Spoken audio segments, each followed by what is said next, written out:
Gordon, welcome to the Exodus podcast. Super excited to have you on here today.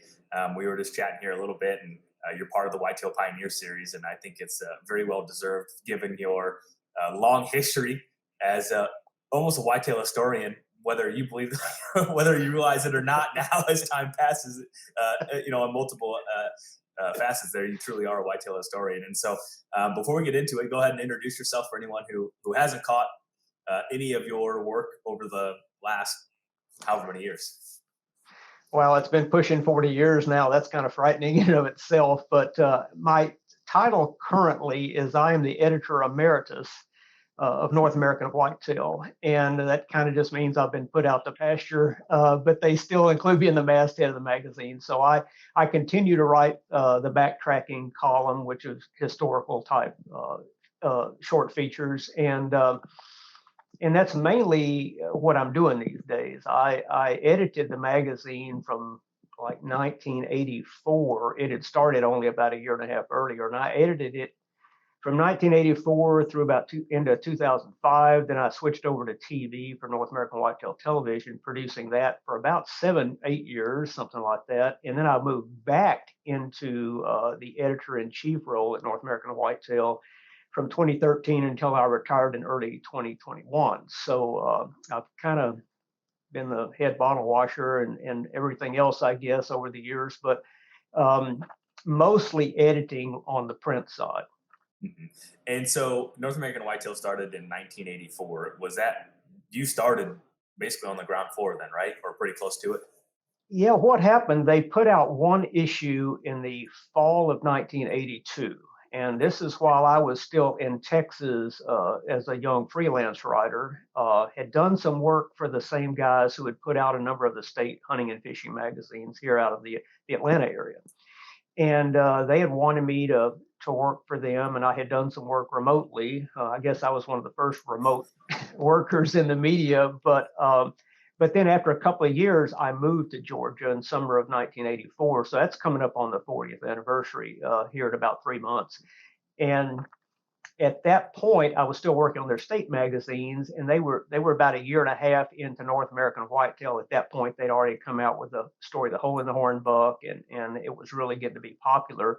But they realized I was more of a deer guy than anything else, and so I gradually moved into the role with editing that magazine, and ended up staying there for a very long time. Mm-hmm. And so you grew up in Texas, and you mentioned you started deer hunting in the 1960s. How at that time, whitetail hunting was kind of really just in the very beginnings of what we even consider it today. What was that like, and how did you get intrigued into it? Well, you know what was interesting about growing up on a cattle ranch in the Texas Hill Country I was born in 1956, and by 1961, I was 5 years old. My grandpa, my dad's dad, was taking me hunting with him once in a while. And at that time, the deer population had come back from, there was a prolonged drought in the 1950s of about 7 years. It's still considered one of the most long-term droughts in modern times in Texas. And deer numbers were very low. There were a lot of screwworm infestations of cattle, sheep, goats, and deer at that time. And the feds were just starting to get a handle on that. And so as the rain came back in the late 50s, early 60s, and the screwworm eradication program became successful, deer numbers exploded. I mean, it was nothing to drive around in an afternoon on a few county roads and count several hundred deer just everywhere.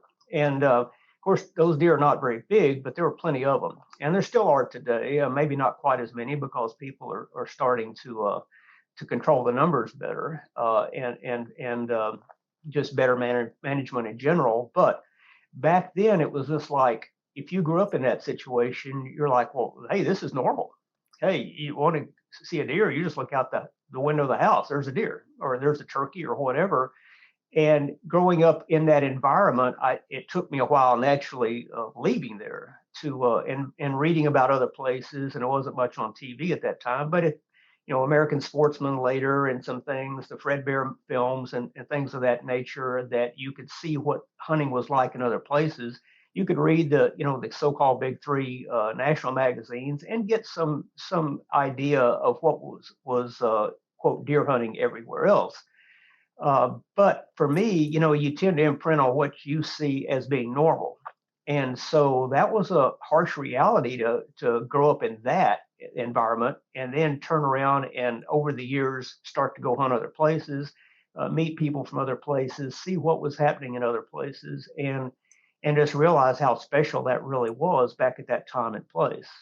Mhm. Why do you?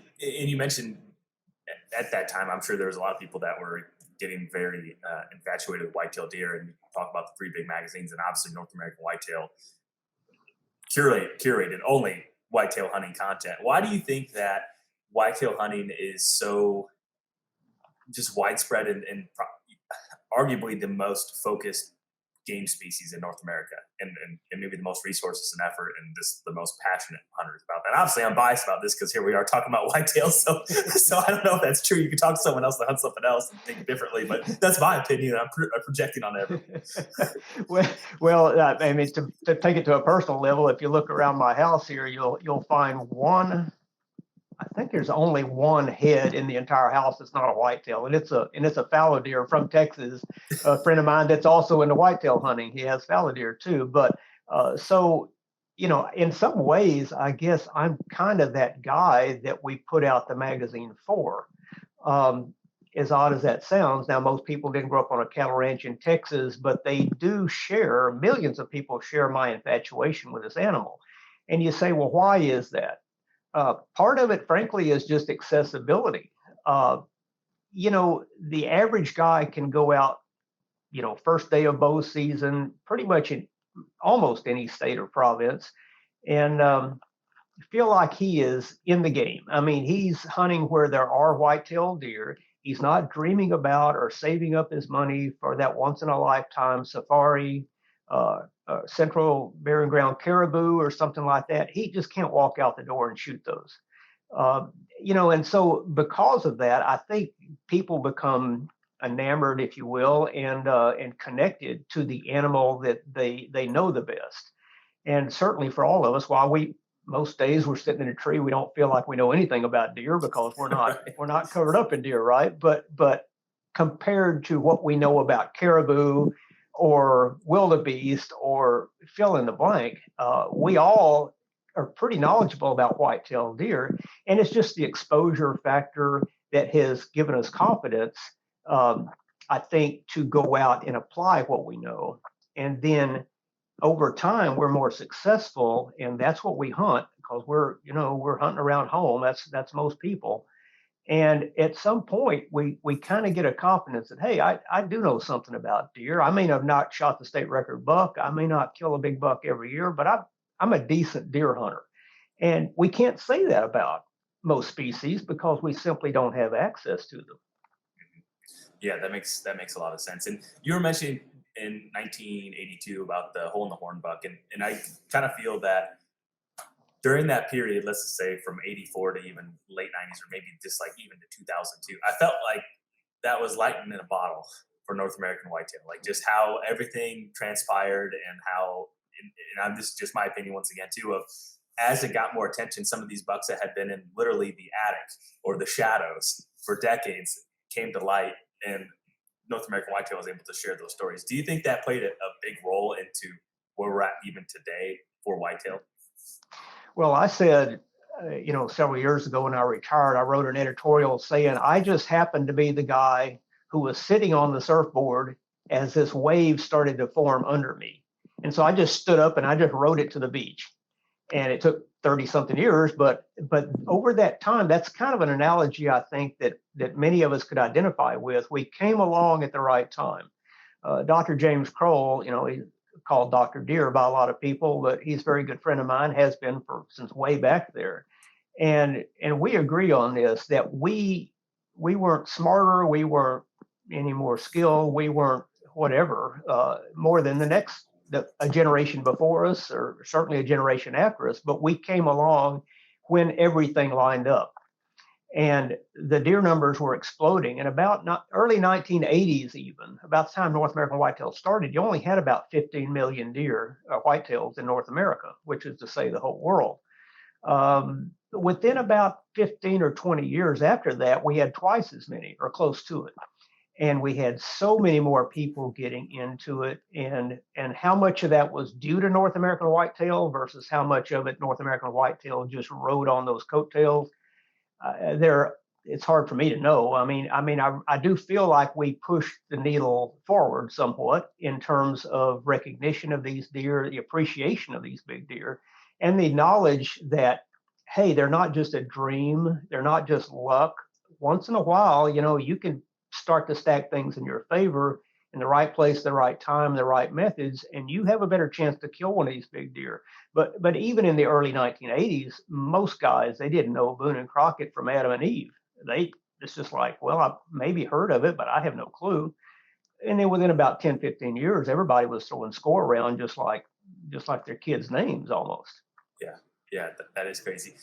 Did you feel, was there, did that just happen gradually, or did it continue just to compound almost exponentially year after year as just the overall interest of whitetail hunting? Would you say it exponentially grew as the population exponentially grew as for whitetail deer? Yeah, I think it grew faster than the population did. If I go back and it's funny now to talk about it, but when David Morris and Steve Vaughn and their partners that founded North American Whitetail, along with Dick Idle, who was not part of the company, but was a partner in the project. When they started the magazine, they came out with that first issue in 1982. I don't think it even had a month listed on it. I think it just said Volume 1, Number 1. But David told me later, he says, look, we just threw it out there. We didn't know if it would work or not. We didn't know if there'd be a volume 1, Number 2. We didn't know if we were going to put out any more of them because we didn't know if it would sell. It seems kind of silly to think about that now, looking at how big whitetail hunting got to be and whitetail management as well. But at the time, it was virgin territory. To refer to those of us in the early days as the pioneers. That's true if we look back on it now, but at the time it just seemed like another thing that somebody was doing in the hunting industry, and we'd see if it would work. Bassmaster had started.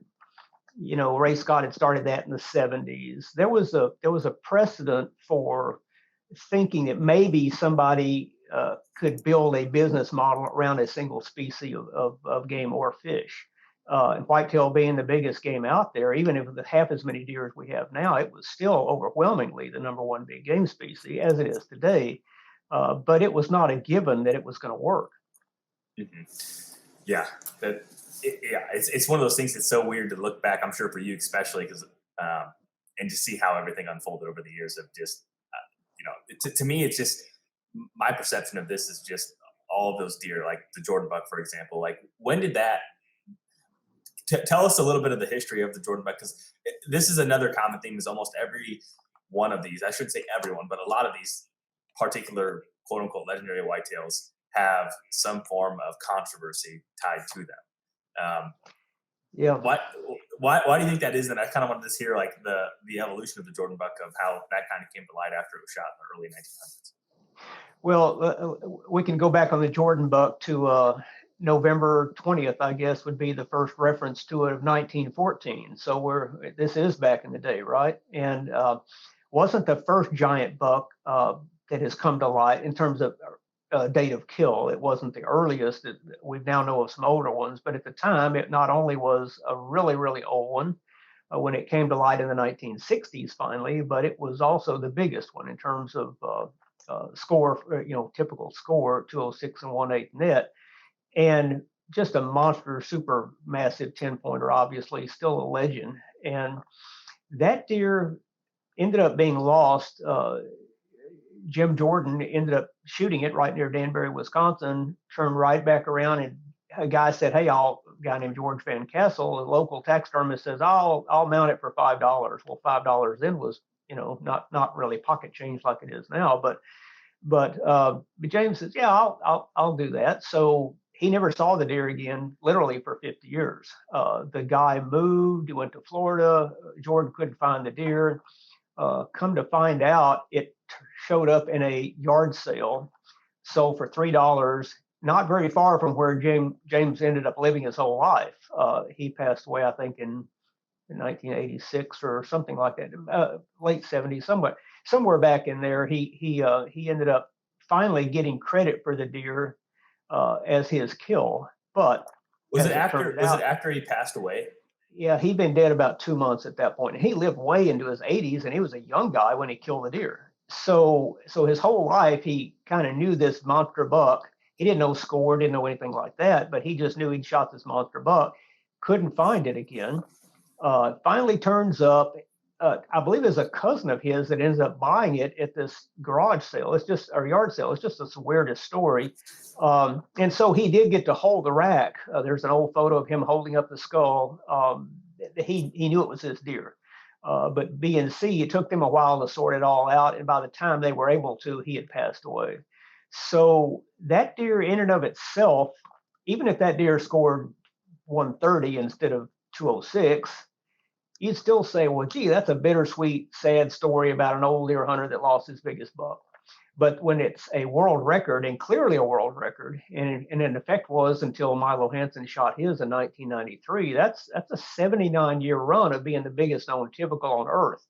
And most of that time it was in an attic in an old house, forgotten, right along the Minnesota-Wisconsin border before it turned up in this yard sale. So it's a crazy story, a sad story, but at least today we can look back and say November 20th, 1914, James Jordan of Danbury, Wisconsin, shot the greatest whitetail on Earth. I mean, we can say that today, even though he's long gone. Yeah, and correct me if I'm wrong, but when he was able to, once the buck was resurfaced, he was trying to get it, scored as the world record, and it seemed like there was. I mean, obviously it took him that long to get it officially scored, and then unfortunately it was 2 months after he passed away. Why do you think? What was, in your opinion, the holdup with Boone and Crockett panel to say yes, indeed, this is what it is, and this is the rightful owner of this buck that shot him? Well, again, he was an elderly man at the time that the deer even resurfaced, and Larry Huffman, the late Larry Huffman, antler collector, who once owned the Jordan buck, along with the Breen buck and the Hole in the Horn and some of these other quote legendary whitetails. Larry turned up a handwritten letter that Jordan had written to the editor of the local newspaper after the deer turned up, saying, "Hey, this is my deer. I shot it here. This is kind of how we know what we know about the story." Because Jordan, I don't think, was ever interviewed in his lifetime about the deer. But B and C naturally wasn't just going to take, oh, hey, a big deer shows up in a yard sale. Somebody says, "Hey, I shot that 50 years ago." Yeah, right. Okay, yeah, sure. Whatever. Pull my other leg, right? Anybody could say that. So I appreciate the fact that B and C did not just rush out and say, "Well, hey, only one guy's claimed to have shot it. We'll just say it was his." I think they had to do more digging than that, and they were very thorough. It's just unfortunate that it was found so late in Jordan's life, and that it took a little bit longer than he was around to actually really nail down who'd shot the deer.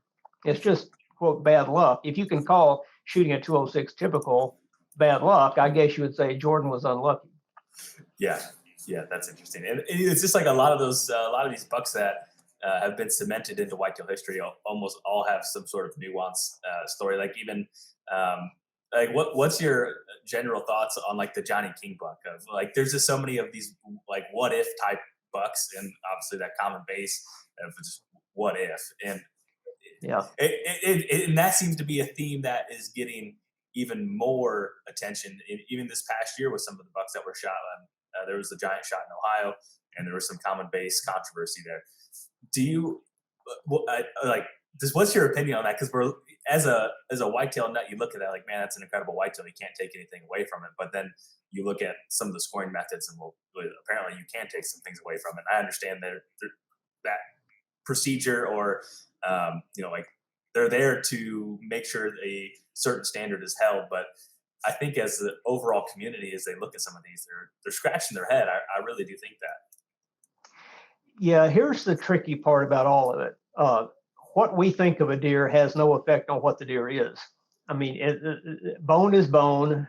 He either grew it or he didn't. How he grew it is somewhat subjective in our minds in terms of, is it typical enough? Is that common base really, or is that a tine growing off another tine, or is it a little bit out of line, and thus how far out of line ends up mattering, whether it's a Zaff buck, whether it's, you go back and look at some of the old ones, the Van Lith, you look at the Lloyd Goad, you look at other deer, the Koberstein, all these heads, giant deer, and they're the same deer whether we think they score 100 or 800. It makes no difference to what the deer really is. It's all a matter of perception. We can't go back and dunk them all in water from day one and say, okay, this one displaces the most water, this one weighs the most, this one's the densest bone or the longest points or whatever. We can come up with a million ways to judge these deer, but the fact of the matter is they are what they are. And that's a good thing. I mean, I wouldn't want the antlers to change just because we put a different number on them. I mean, that would be crazy to think that. So it's up to us to come up with something that reflects what the deer is. Nobody would look at deer like this C.J. Alexander buck out of Ohio last year, or the Koberstein buck or the Zaff buck, both of those out of Alberta, or the Johnny King buck from Wisconsin. Nobody would look at those deer and say, oh, that's not a world-class whitetail, because I've seen the net score, and the net score is this, and it's too bad that it didn't score this. Yeah, we could say that in terms of a record book or in terms of headlines in a magazine or a podcast, but the fact of the matter is the bone is there. So Sam Calora, there's other deer that have come up and had big controversies about them. Some have kind of been lost a little bit more to time than others have. The more recent ones, obviously, plus the Johnny King and some like that, are constantly going to be in conversation because they're examples of this touch and go nature of how typical times are scored. The fact is, if you went back and looked at a lot of these old heads, and I say old meaning officially scored before, let's say, 2000, you get back in the deer like the Kurt Van Lith buck out of Minnesota with those fused points that he has, and I don't think today that deer would be scored the way he was then. So we had a brief introduction here, or interruption here. Gordon had a quick phone call, but the good news is that we're back. And so we were talking about just I don't really want to say controversy, but I think we're just discussing how the scoring methods and how someone can look at that deer and say, how in the world does that deer only net whatever it ends up netting because of the common base or because of some other controversy. And you were going into great detail about how even some of these really old deer, if they were maybe rescored today, that they might be different. And so I'll let you pick up from there. Yeah, honestly, the rules have changed in defining a typical time. And that was a result of the controversy over the Johnny King buck out of southwestern Wisconsin that was shot in 2006. When I first saw that deer, it was in the 2007 Wisconsin Deer and Turkey Expo in Madison, and it was literally hanging on a skull plate in where all the deer are hung when people bring them in to enter them and to display them. And I remember walking down there and looking at that deer and thinking, boy, that's a shame that they're probably not going to call all of those points typical. Because I just knew that it was touch and go on a couple of those points. And I knew that a deer of that class, frankly, Boone and Crockett was probably going to want any deer that beat Milo Hansen. They were going to want it to be without controversy. Totally clean, no question that everything scored right. So in reality, what happened was because of all the controversy that came about the Johnny King buck later, it may have been more controversy than it would have been if they called it a world record. I don't know. I mean, I can't speak for Boone and Crockett, but I will say that it's not an easy deer to score because I would look at it and say, to me, the antlers there, it's typical enough to me, but I'm not a measurer. I've never been a measurer. People assume maybe I have been because I've been around all these scores and all these deer, but I've never ventured onto that side of the equation. So there are plenty of good measurers out there. They don't need me to score. So I'll just report on what people score. So that's kind of the approach I took with Johnny King. Same way with Wayne Zaft out of Alberta about 5 years earlier. The Ed Koberstein buck out of Alberta, early 90s. Maybe even the C.J. Alexander buck that was shot in Ohio last year with a crossbow. All these deer They've got the antler. There's no question about that. The question is, what do we call the antler? Typical whitetails are different, and to some extent non-typicals too, because of the questions on the typical frame. But really, typical whitetails are different from all other big game. You don't see these questions about mountain goats. You don't see these questions about moose or even caribou. Caribou have a lot of points.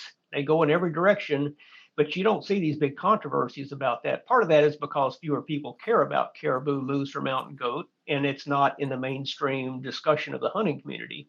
But number two, and the main thing is, typical whitetail frames are all unique. And what we look at and say, oh, that's a typical point, uh, again, that's a subjective thing. Even Boone and Crockett's rules are written somewhat subjectively because they feel like balance from day one, balance of a rack should have some bearing on its net score.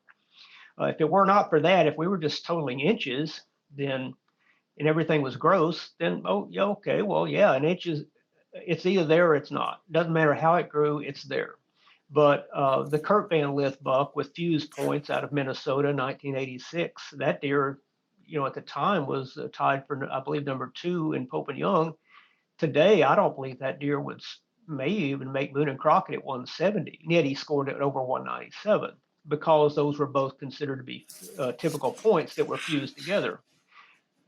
It's not that way anymore now. So we're not really comparing apples to apples totally the way maybe we prefer to be able to. Either I don't care what the rule is, just score them all by those rules, and don't be shifting around and saying, well, back in the day we called this something, but now today we don't. Well, then now it's hard to have all those in one category.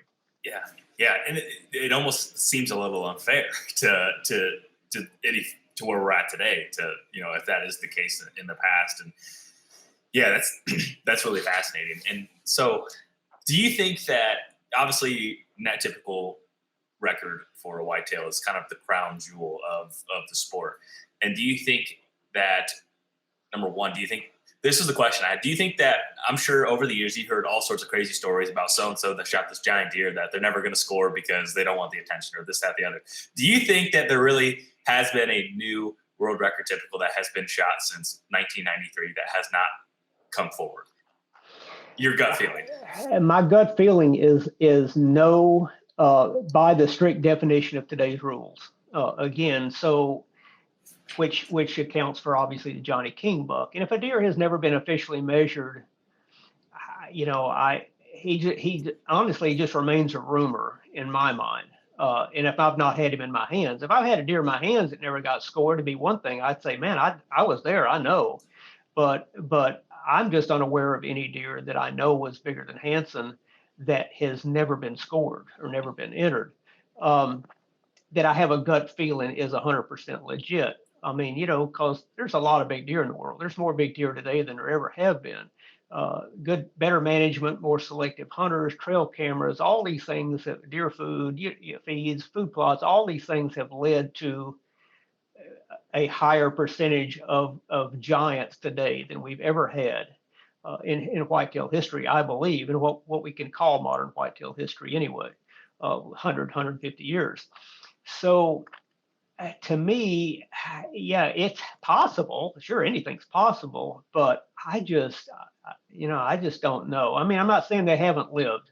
Sure. The knife handle buck out of Iowa, the sheds on that deer. I mean, he probably was a world record. Obviously, if you go to the General in Nebraska from 1959, that deer would outscore Hansen, but never killed, never found dead, just a set of shed antlers. So we're speculating, right? It only takes one. I mean, we know that it doesn't take 50 of them being out there for it to happen. It just takes one for all the stars, to line up, right?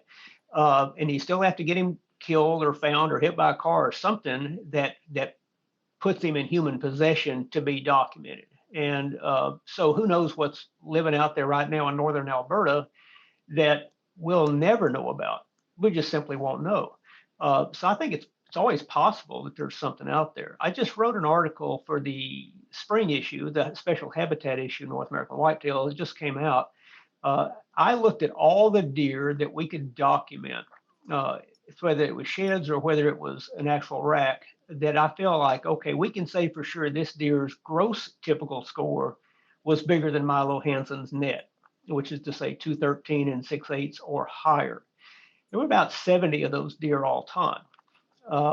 Some of them were non-typicals, like the Tim Beck buck out of Indiana, which is over 300 non-typical, but he's over 236 gross typical frame. So if he had no non-typical points, he would have beaten Milo Hansen typical. But so I just looked at all those deer and said all these deer would genetically prove they had the potential to be at least as big as Hansen, and yet none of them ever were. But I mapped them out. I tried to figure out why they came from certain areas. They come from very distinct areas. You're not going to kill that deer probably in South Carolina. You're not going to kill him where I grew up in the Texas Hill Country. If once that record gets broken, it probably will happen in the usual places, because time and time again, that's where those big deer come from. But they don't all come from the same farm. They don't all come from the same county or even the same state. But they do form lines across North America that are very distinct and are very interesting to look at. I mean, there's just certain places. Yeah, what are some of those distinct things? Well, if you look at soil, I feel like soil probably within areas that have genetic potential for those world-class deer. I feel like soil probably is the determining factor for most of them. It's not to say that if you have good dirt on your farm, you're going to grow a 214 typical. I can't say that. But if I do look at where they've come from, and then I overlay that with maps of the glaciers from way back when, if we look at even volcanic eruptions out west, if we look at crop types, if we look at a lot of things where deer were restocked, we start to see kind of these lines of big deer. In fact, the most dominant one leads from east central Alberta in a literally straight line all the way down to the Ohio River Valley in southern Ohio.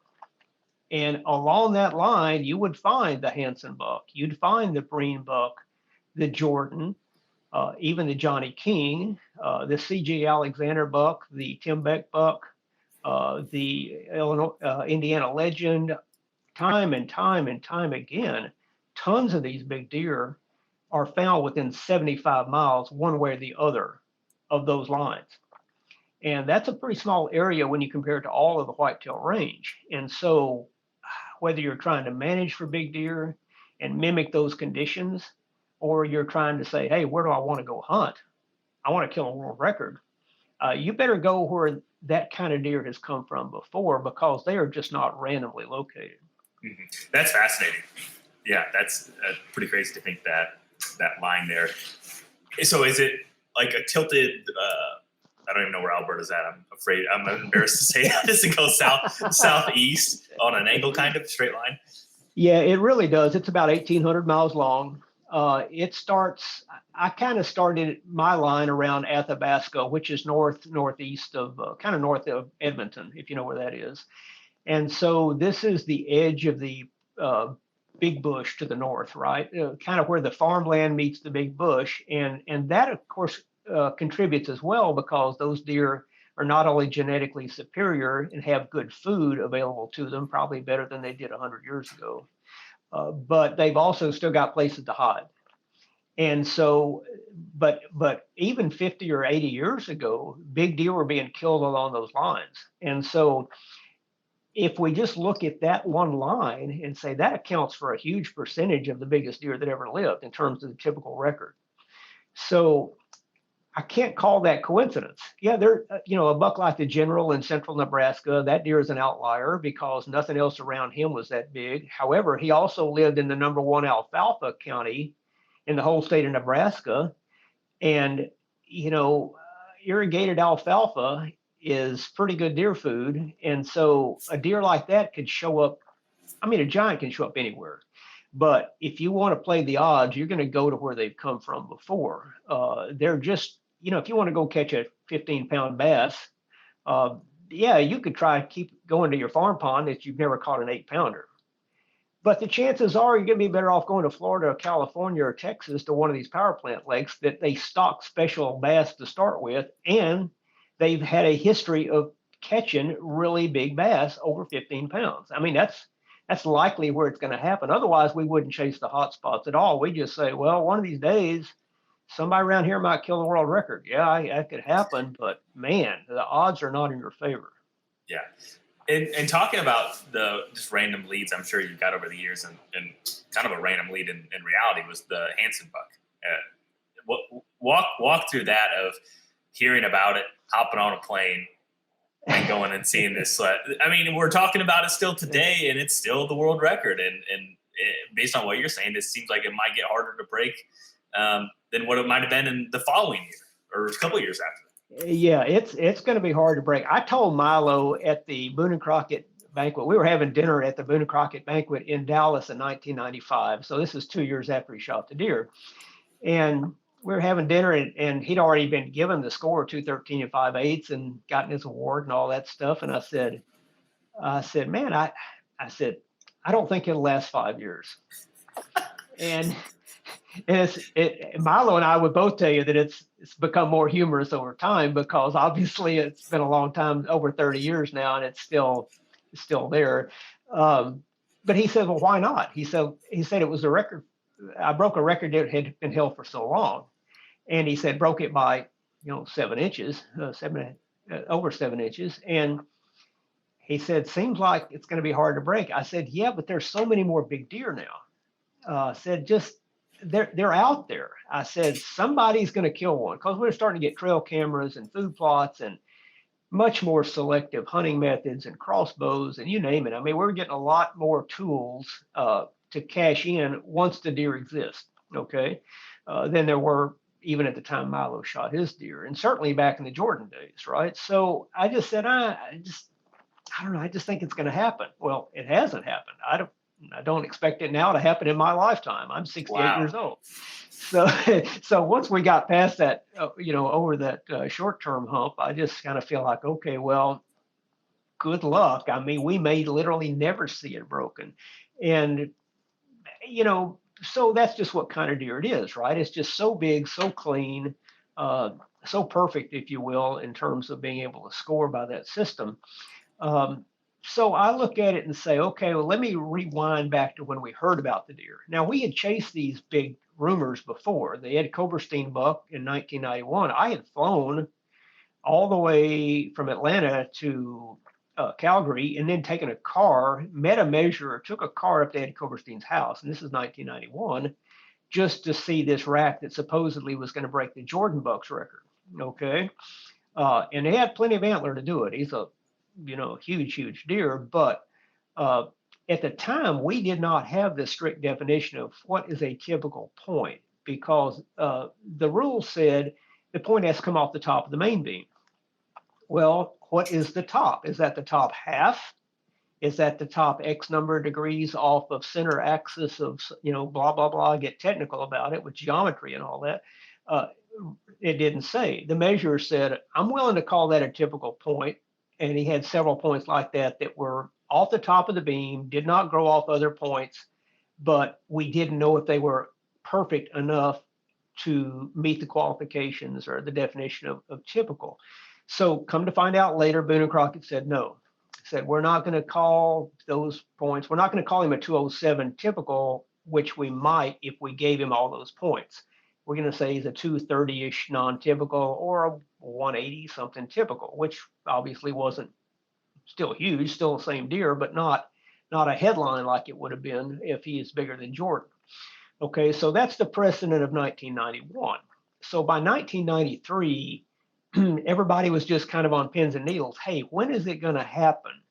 Not if it's going to happen. Jordan's been around for 2014, 1914, but we will not be surprised if at any moment we get a phone call that says, okay, I just shot the new world record, or I just saw the new world record down at the bait shop or whatever. Okay, so we had scrambled the jets before, and so we're wanting to know, right there, as soon as it happens, we want to know it, right? So we get this call, I had just been in Montana the week before. This is November 1993. I'd been in Montana the week before hunting with some friends. Didn't shoot a deer, but came back and I had the flu. I mean, I was sick. And so for 2 days after I got back, I didn't even go in the office. Now, this is pre-cell phone. I mean, yeah, we had a fax machine, but nobody had email really. Even at this point, it was crazy to think about now. No websites, believe me, there were no websites. So no smartphones, no nothing, right? So it's still kind of the dark ages compared to what most younger people would say today. And so I get this call about 10 o'clock in the morning. Just the front desk forwards this call to me. It's like, this is a guy named Jim Weeb. He's in Saskatchewan. Obviously, one of your target places to be watching for is Saskatchewan with its history of big typicals. And he says, "Hey, my neighbor shot this bug." He says it's going to be the world record. Now, you gotten rumors. Every year you had rumors. Usually, what happened was somebody says, "Oh, so and so killed a 210 typical." It's in a taxidermy shop. Well, then you talk to them and said, "Yeah, we took 6 circumferences on each side because they had that many points, right?" Yeah. And so, or we added in the tip-to-tip spread, or the greatest spread, or all of them, or the number of points. I mean, people didn't know enough about scoring it wasn't malicious. It was just they didn't know. And so, but you had to check them all out because which one of them is going to be real, right? So at some point, one of them would be. So I got this call and I went and talked to my publisher, Steve Vaughn. He says, "What do you think?" I said, "I think it's legit." Because the guy said, he was familiar with scoring, and he said, "Hey, my neighbor," he wasn't saying that he shot it or he was trying to cash in on it. He just said, "My neighbor shot it. I know the guy that shot it." I said, "Can we go to his house? Can we see the deer?" He said, "Yeah." I said, "We'll be there." So that was at 10:30 in the morning. We had that conversation. At 12:30, my fiance at the time, who was working there at the magazine, my wife, Catherine now, she drove Steve and me with the clothes on our back to the airport in Atlanta. We hopped on a flight at 1 o'clock to Toronto. We changed planes there, went to Saskatoon, spent the night. The next morning at 10 o'clock, we were at Milo's house. Now, the world was a lot bigger then, and none of this was easy. It was all by the seat of your pants, right? But we just had a hunch it was worth going. And sure enough, he had the deer. I mean, I was there 11 hours, never measured the deer. He didn't say you couldn't measure it. I just didn't need to. Steve didn't need to. It was just that clear that this was the world record, no doubt about it. Yeah, we knew the Jordan buck, we knew the Breen, we knew all these other 200 typicals. We knew this deer was bigger than they were in terms of score. I won't say it's bigger than a Jordan because I don't know what the rack weighs versus one versus the other, water displacement, blah, blah, blah. But I will say that we could look at this deer and say clearly he would score more than the Jordan buck by the Boone and Crockett system. And so we there 11 hours and literally never taped it. Never even put a finger on it to say, "Oh, this time's this long." Just looked at it and said, "Nope."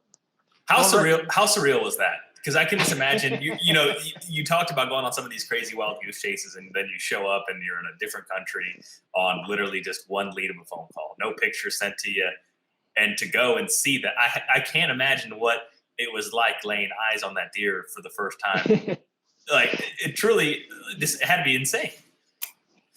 Yeah, it's one of those things that, now people say, "Oh, that couldn't happen that way." I mean, I know it happened that way because I was there, right? Could it happen that way again? Probably not, right? I mean, there's going to be some big deer turn up still in old cabins and wood piles and antique stores. I mean, giants have continued to show up, and some of them very much world-class deer. The Fred Kyrus buck out of Pennsylvania a few years ago is a classic example. He's a top 10 typical head, and he showed up for some antique store in Pennsylvania not that long ago. So it can happen as that did back then. I mean, we just kind of on a hunch say, "Hey, I think I'm gonna go check out this deer." But there are so many collectors now. There's social media obviously has made it. Half the time you're getting people claiming a score on a deer, and the deer is still kicking in the back of the truck. I mean, because, "Oh yeah, well, yeah, look at this one." Well, you don't get that suspense or that mystery anymore so much because everything is so immediate. And that's been a great thing for consumers. There's no doubt about that. It's made it really hard on content creators, though, because you're really trying to find things that people don't know about. That's getting harder by the minute. I can imagine as a magazine publication, because now someone can just write an article in 20 minutes or hop on a quick phone call and crank it out. And here you guys, you want to release a long form publication, and it's months after it happened. And I have to imagine that's probably been a hard transition over the years. Well, you get used to the idea that it's just going to be harder to keep a secret, right? And secrets do sell magazines. There's no doubt about that. So we've looked to try to take things to a different layer. That's part of my impetus for writing this article on all these, these soil zones and climate and all these different factors involved in these deer. That's something that's difficult to do on the internet. I mean, that's a pretty detailed, deep discussion and a lot of research and everything that's involved. So there is still a place for the long form, if you will, content. Obviously, today's reader, people say, oh, nobody reads anymore. Hey, but trust me, people read more than they ever did. It's just not on a piece of paper. They're reading it on the screen right now. They're reading it in text. They're reading it all over the place. And so I would say people are still wanting to get information, but it's harder and harder to give them unique information or a unique perspective on something. So I do think that's the benefit maybe of going back into the old days, at least what people today would call the old days. I don't look at them just 80s or 90s as the old days. They just seem like the days, right? Right. But somebody your age or younger is just like, man, that's ancient history. I mean, I get it. I said the same thing about my grandpa's stories from the 1930s. I wasn't born yet, so it's like, hey, that's medieval times, right? So it is hard, to come up with ideas that have not been beaten to death, or to talk about deer that everybody hasn't seen. But yet there is a thirst and a hunger for that. Mm-hmm. You think, I'm just thinking out loud here, talking about like the likelihood of the Milo Hansen buck being broken, and the correlation of, those types of things sell stories, and I think ultimately probably grow the sport for everyone. And do you think that could be potentially detrimental in any fashion? And if you're not, I'm just thinking out loud as well, because I'm just trying to think of like during that era of where this golden age of whitetail magazines was, kind of cornerstone with all of those types of things. And then like looking at today, there's a lot of really big deer that have been shot, but like just to get one that busts through that threshold, I have to imagine would break all sorts of whitetail. And I don't know if that's what's needed. Yeah. I'm just thinking out loud. Yeah, the interesting thing to me is that if you say, what would it take to really just take the needle to 11, right, today, compared to what it did 30 or 40 years ago, the biggest stories in the whitetail world, I think, in terms of public reaction, have been like to the hole in the horn buck in 1983, but it was a deer from 1940 that nobody knew about, hanging in a bar in Ohio. The Hansen buck, which again was just on the front end of email and pre-website, so it was the last of the analog giants, if you will, as opposed to the digital era that came along. Let's call that late 90s, 2000. So if you say that at that point you started also getting a shift toward people saying, hey, I don't want to quit reading, I want to add to it. So they started watching video, and we started TV in 2004, and so people started finding other ways to absorb and tap into the whitetail world, if you will. And that's just been an outgrowth of the world in general, with just technology. So for me to say, what's it going to take for something today to maybe match that mystique or that romance or that sudden reaction to, wow, hey, did you hear about this? Look at this cover story. Look at this deer that just showed up, in the newspaper, whatever. It's like, oh, wow, it's something we've never seen before. We've seen so many big deer now that it's very hard to imagine deer way bigger than what we've seen. And part of that, unfortunately, is because we've been somewhat numbed to big antlers. Yeah. Not just by the wild ones, but also the preserve and the state deer. the breeder bucks, if you will. We've all seen 500-600 inch whitetails now that have these trees growing on top of their heads, and they're 3 years old in a pen.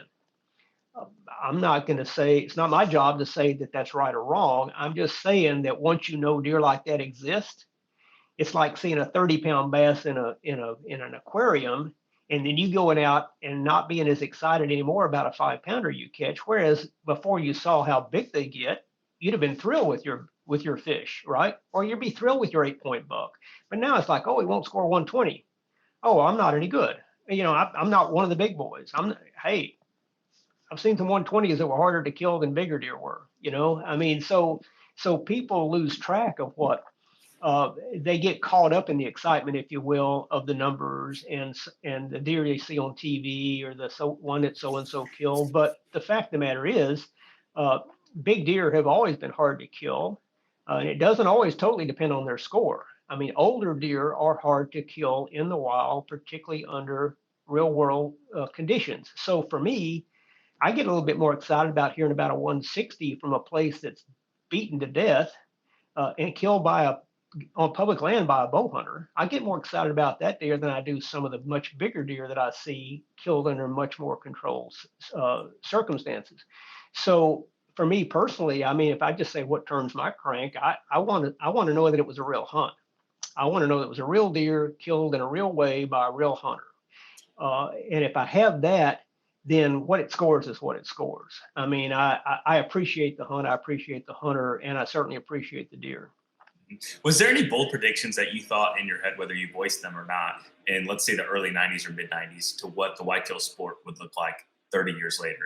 And I guess kind of what I'm thinking here is, I would have to imagine if you said in the 80s or the 90s, like, hey, people are going to go buy ground and plant food plots and do everything all to shoot whitetails. I have to imagine that was probably somewhat of a foreign thought or idea at that time. And now that's just part of the sport now, or part of the culture today. Exactly. And at the time, we were starting to do a few management articles, and even in the early days of North American Whitetail, Dr. Kroll in particular was writing those. And we started doing some research there in Georgia on one of the owner's properties where we were trying to figure out what it takes to grow big deer. And we knew some of that was going to be revolutionary, but we didn't know how much it would catch on, because you never know how the world's going to change in terms of there weren't even that many hunting clubs in parts of the country at that time. See, I grew up, there were already deer leases in Texas when I was born in the 50s. Most parts of the country, some of them have still never really seen many deer leases, but most parts of the country now, if you want quality access to private land, you're going to pay for it. But that was always normal to me because it was always that way where I was. But most people here in the South or in places like the Midwest, certainly the Northeast, kind of a foreign concept to even try to control your fate as a deer hunter. You just kind of went hunting, right? So there was no way to know at that time how many people would pick up on this idea of not just managing, but also acquiring total control of the property so you could manage exactly the way you wanted to. There was no way of really knowing that at the time because it was just a new thing. So I am surprised that it's become as pervasive as it has been, but and it's just the way the world has changed. Look at how many people that have lived most of their life in more, quote, civilized areas suddenly want to go buy that cabin out, out in the country, or go in with a buddy and buy a farm or do something. That's, the world has gotten smaller and it's been chopped up a lot more. And so now you don't have to be a cattle rancher to own a ranch. I mean, you could be a guy with made your money somewhere else and went and bought a place that has some cows on it, but that doesn't make you a rancher. That makes you a guy with some cows on your recreational property, which you probably bought for deer and turkey hunting. Yeah. And so, and maybe a place that you want to make sure your kids have a place 20, 30 years from now. So there's all kind of motivations for buying land besides trying to kill a big deer. But the whitetail clearly has driven that whole market, for the last, I would say at least the last 20 years. Do you have any bold predictions for what whitetail hunting will look like 30 years from today? I'll be pushing 100 at that point, so I guess I certainly don't anticipate being around to know if I got it right. Access is going to continue to get harder. I think we could all agree on that. We look at the number of people now that already feel like they've been pushed out of quality hunting on private land because they either don't have the resources or the connections or whatever to actually tap into that. It's only going to get harder as the properties on average become smaller. Properties are not getting bigger, they're getting smaller. So I would say that the quality of deer available, I can't see that that's going to reverse and go back to, hey, everybody's shooting spikes. That's not going to happen. I've never seen anybody that got into big deer that lost at interest. If they lost interest, they just quit hunting. They didn't say, I'm going to start shooting smaller and smaller deer. That's not how the mind works, right? So I don't see that the public's going to become less selective in what they shoot. I do think that as it gets harder to access where deer live, that we're going to have a lot more big roadkills. We're going to have a lot more problems with sharpshooters in these communities. The community says, oh, we're not going to allow hunting. We're just going to bring in sharpshooters and we're going to do it, that going to cull deer that way. I do think it's going to get to be harder for the average guy to find a place that's not really been hunted much. It's already hard. I mean, it's hard to do that now. I think it's only going to get harder. I also am curious, though, to see what the non-hunting public's attitude toward hunting is, because if they decide that, hey, we don't hunt, but we're not going to let anybody hunt either because we don't like it, then at that point, the access question gets even tougher. So as long as the non-hunting public will say, I don't want to shoot the deer, but I don't mind you shooting it. Take care of my land, shut the gate, do all the usual things, help me do chores, all the kind of stuff that, endears the hunter to the landowner. If the non-hunting public will continue to support hunting, whether they participate in it or not, then it won't be so bad. We'll still have a lot of people able to find good places to hunt, whether they're paying or not. I mean, but if the non-hunting public decides that hunting is truly evil, I don't hunt, deer eating my rose bushes or whatever else, but I don't care because the alternative is to let you kill them. I'm not going to let you kill them. There's not much you can do about that when you don't own the land. So I would say if somebody wants to be sure they're going to have some quality hunting, not just for themselves, but for their kids and grandkids, the best you could do today would be to try to get some kind of piece of land under your control. And that's pretty much going to mean owning it. Because otherwise, if it's a timber property or Fred's farm that you hunt, for a smoked turkey every Thanksgiving or whatever your arrangement is with Fred, you're not Fred. Your name's not on the deed. So at some point that will change. If your name's not on the deed, you can't do anything about that. I mean, you can wish, but you can't really force it to be your way. So when that's the case and it becomes more and more a problem in more places, then the hunter is going to get squeezed out. But so he's almost got to protect himself today, he or she, by trying to at least carve out a few acres somewhere, somehow. If it's the best place in the county, the best place in the state, probably not. But is it a place to hunt? Yeah, you can still go hunt your way within the framework of the law. Be safe, honest, respectable, good average hunter. You can still enjoy what we've always enjoyed for a long time now. Mm-hmm. With all that being said, and a little bit of a sidebar, but do you think that the average whitetail hunter is much more knowledgeable and more efficient as a deer hunter than 20 years ago with all the information that's available now?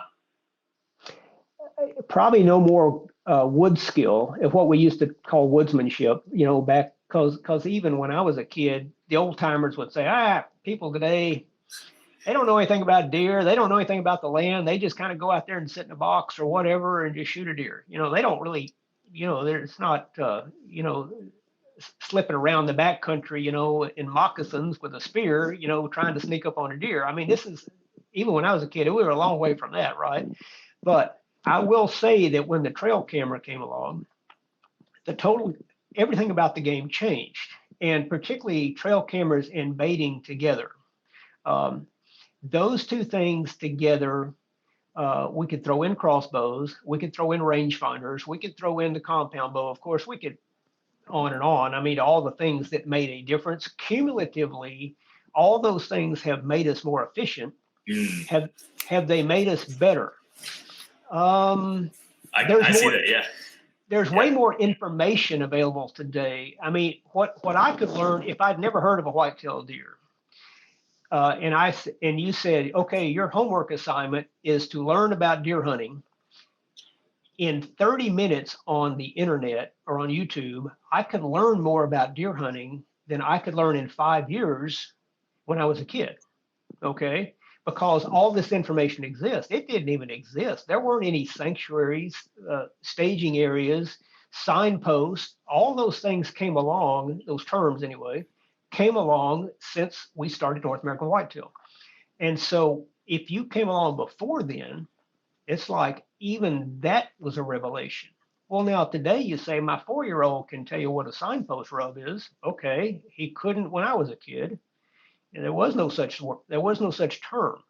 So I will say today that just almost by osmosis of scrolling through Facebook or Instagram or flipping on the outdoor channel or watching an hour of YouTube, you can find out all this stuff now. I mean, it doesn't mean you're out doing it yet, but it does mean that you're absorbing what it is and how it all ties together. You still have to go apply it in the woods, and that's the part that you can't fake. Okay, you can't fake becoming a good stalker. You can't read about it and immediately be a good stalker. You have to go out there and bust a bunch of deer, figure out what you did wrong, and learn from it. So there's still a learning curve in the field, but in terms of the information you can acquire prior to going into the field or along the way, it's been a quantum leap in almost every aspect. Yeah, I see the distinction there on what you're talking about. Like definitely more efficient, but maybe actually in the woods, I think is. And that's the funny too. Is it's like the same argument. Like the more things change, the more things stay the same. Of just like generation to generation, the same price continue to transfer down. What do you? So as a the whitetail historian, and what do you think? What 5-year period do you think was the golden age of whitetail deer hunting? Well, it's hard to say that we're not still in it in terms of availability of quality animals. Okay, I mean, I'd say we probably are still in it, but if you want to look at when it seemed like the public enthusiasm, the number of big deer, the record harvest state by state by state, I mean, that was probably, to me, is probably in the 2000s. Maybe early 2000s, could have even been back into the 90s. But clearly when we came along and started having CWD, to me is not a very big problem. It's just kind of a made up political thing more than anything else. But it's a money generator for the DNRs, frankly. But EHD is a serious problem. We didn't have much of that 25 years ago. Okay, so once we started getting into these cyclical die-offs, if you will, from EHD and bovine TB, let's say in Michigan and places like that, we had some isolated regional disease issues, but overall EHD is overwhelmingly the biggest problem we face today, along with much higher predation than we used to have. So I would say that some of those things are now working against us, but if we went back 10, 15, 20 years, all those aspects, I think, were a little bit more under control, and that probably is closer to the golden era if I had to pinpoint it. Mm-hmm. Yeah. And then what do you think was the golden age of North American Whitetail? We were just talking as far as like magazine publications before we got into the digital age, and we were talking before. I said, however many volumes and editions you've been involved with the North American Whitetail, we were talking way back in, I think it was 2001. Of all people, my dad actually submitted a story of a buck, and it was a close family friend that shot a giant deer that had hot wire wrapped around all of the antlers, and you knew exactly what that exact edition, and tell me a little bit about that, because I think people would find that interesting. Well, the golden era, if you will, before anybody was getting information, even much on TV. I mean, obviously, when Realtree and Mossy Oak and Buckmasters and different people came along and started doing a lot more hunting TV. And we came along in 2004 with our first episode of it. Before that point, most things, of any depth at all were either in magazines or in some cases even in books. Okay, so that period, the exponential growth of North American whitetail probably started with the first issue in the early 80s. And so all through the 80s, everybody was just, every year there were more people interested in big deer. Part of that was because we had enough deer in enough places at that point that most people had shot a few. People tend to overlook the fact that you aren't necessarily going to just want to be a trophy hunter from day one. You may have an inherent interest in that, and you may find yourself gravitating more to the big deer on Grandpa's wall than on the spikes. But that said, as a hunter, you still have to shoot a few before you start to raise your standards normally. Not everybody's born on a farm in southern Iowa and seeing 150s when they're waiting for the school bus every morning, right? Okay, so people in the 80s were starting to get their heads around the idea of, I not only appreciate these big deer, but I want to shoot them. And and they're bigger than the ones I've been shooting. So I think the resource was growing, the interest was growing, everything was compounding itself in through the 80s and even into the 90s. And then the Hansen buck and deer like that made everybody just more focused on the really big deer. But I would say at some point there, digital, in a sense, whether it was outdoor TV and certainly whether it was websites, YouTube, whatever else, as that came along and started to, I won't say fracture the interest, it spread out the interest. It didn't decrease the interest in the magazine. It just added other ways in which to reach hunters. And so that's made it a little bit less efficient from a content creation standpoint. Now you have to be on multiple platforms to reach the same number of people you did before. But in reality, now North American Whitetail's website, these breaking news buck stories that are on there all the time, every week, cumulatively, they reach more people than the magazine does, and that is growing rapidly. So we see that the interest is still there. It's just taking a different form. Yeah. And so do you think that, okay, that makes sense. And then what about the weird whitetails article or edition? What was the idea behind that? And then it was kind of, I don't want to say eerie timing with the world of like, where were you when Pearl Harbor happened and then so on, like with all these different things. So what was the scoop behind that edition and timing? Well, we had the idea that there were certain types of stories that were not necessarily about giant deer. North American Whitetail from day one, it always put itself out as the magazine devoted to the serious trophy deer hunter. That was on our title cover for a long time. And we always felt like that's what we were, but we also heard about these other things that were interesting. Deer with fangs, 3 deer locked together, deer with, again, like I say, wire wrapped around their antlers, crazy stuff that people had not seen. You see it all the time now because we're all on social media and we see it everywhere. But back then, 20 something years ago, nobody hardly had seen that. And nobody had seen it all compiled into under one title like we wanted to do with Weird Whitetails. So when we put that together, you never know when you put out something new how it's going to take. You can kind of go by a hunch more than anything else and say, if people are interested in what we've been doing, I think this is related to it closely enough, but also unique enough that it will find a real marketplace. And so, but not enough that we're going to put out a whole magazine every month called Weird Whitetails. There's not enough of that stuff, but there is enough to once in a while gather it under one title and say, here's something we call Weird Whitetails, and we hope it's of interest to you. And it turned out that it was extremely successful, even in the wake of 9/11, which is when it came out. It to this day remains our biggest selling special issue, which I think says something just about the nature of the topics we covered. Yeah, no, that's really fascinating. Well, anything else you want to share here today, Gordon? I really appreciate just just hearing your perspective of over the years. I mean, you were in the trenches more than anyone throughout this period, and I greatly appreciate you recounting some of those experiences and your opinions and thoughts, and I truly appreciate it. And I think every diehard deer hunter has probably had this thought cross their mind: is, man, can you imagine if I made the cover of North American Whitetail? I mean, it's like the sports, like you're an athlete and you want to be on the cover of Sports Illustrated. Like, could you just imagine? And I think that says a lot about the legacy that you have created, and being such an integral part of all of that. Well, to be honest with you, Jake, I always considered myself a caretaker. I mean, I didn't come up with the idea. Certainly not the best deer hunter in the world. I've hunted more places than most people have, but I've also had more opportunity. That does not make me a better hunter. If I've shot more nice deer than somebody else has, that doesn't make me a better hunter either. It means that I've had more opportunity. There are many people and many thousands of people reading North American Whitetail that I'm positive were better deer hunters than I am.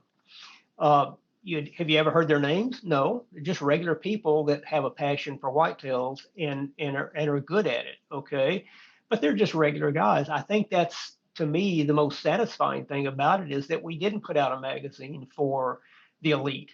I mean, the elite deer are covered in this magazine for regular people. Okay, so the deer have always been the star.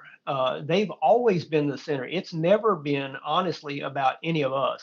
I mean, even on TV, where you kind of have to have a little bit of a bigger than life persona, I can assure you, Stan Potts a great friend of mine. Stan's shot a ton of big deer, but Stan wouldn't put himself out as the best hunter either. He's hunted some great places. He's a really good hunter.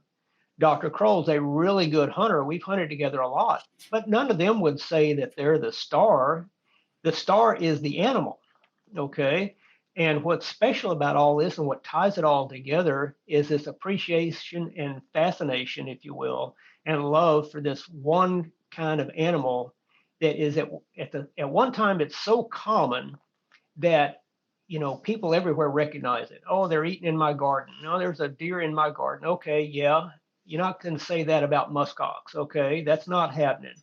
Mountain goat or an eland or something exotic. It's a super common animal, but at the same time, it is super hard to kill on your terms in a predictable fashion. Okay, and particularly when you're focused on one individual animal in a whole group of deer. You say, that's the deer I'm going after. What we do teaches us that we're not as good as the deer. But as my old friend Gene Wenzel actually said one time, he said, we can be wrong 99% of the season and still win. The deer can't be wrong 1% and live. Yeah.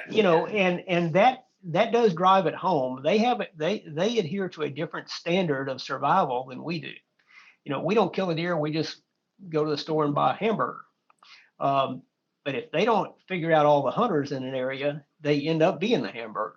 And that puts a different spin on what we do and how much I appreciate what the deer puts up with day after day. We're sitting here inside today, and somewhere it's out there, it's blowing a gale and it's raining hard, or it's mud or something else, and the deer are living with that. We're not living with it, but the deer are. Okay, so I have total appreciation for that animal, and were it not for that animal, North American Whitetail wouldn't ever have existed. So a tip of the old cap to the mighty whitetail, what we chase, because it is not your normal run-of-the-mill animal. It is a special breed. Yeah, I couldn't agree with any of that more, and I've thought of that, some of those thoughts too, where it's whipping crazy wind right now, and step outside for a second, it's cold. It's like, man, those things, they're out there 24/7, and they have to be right every single day, and we only have to be right once. I mean, that's just the reality of it. It almost feels a little unfair at times, but they'll humble you more times than not too. So, well, Gordon, if someone wanted to follow along with what you have going on today, I know you're retired and you're still doing some things, but anything you want to share where people can track you down if you want that? Well, I'm on Facebook a lot. I have my regular page, but then I added a second page years and years ago. I had more friend requests than I could add because Facebook would only let you have 5,000.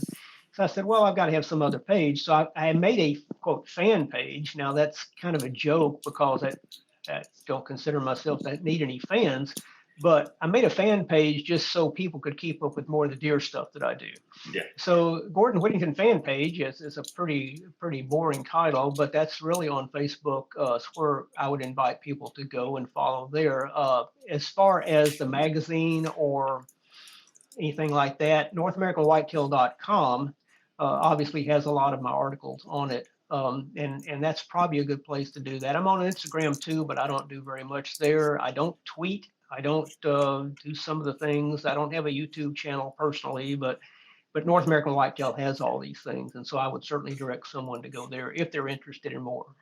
Awesome. Well, I really appreciate your time here today and all the work over the years, and I think that we'll all have these whitetail history stories cemented for us. Thanks to a lot of the work that you've done. Well, I'm glad that we've been able to enlighten people somewhat and frankly just entertain them. I have had people say in the past, they say, well, do you want to have a career where you feel like you did something important? And I think everybody would like to be able to say that. Most of us have mundane jobs and don't really feel like we're changing the world. But I've said years ago, I said, look, if all North American Whitetail does is if it doesn't help you shoot a state record or become a TV personality or whatever else, but if all it does is for a few hours a month, you come in from a real job and sit down in your easy chair and flip through that magazine and take your mind off your problems and fantasize a little bit about the deer woods and look forward to the next deer season and all that. If that's all we've ever accomplished, that's not the worst thing you could say you did with your career.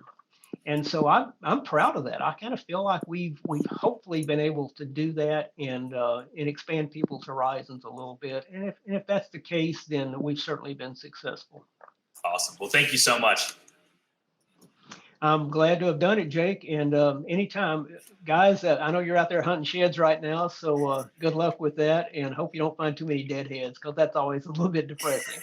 Yes, indeed. Well, thank you so much, Gordon. Take care.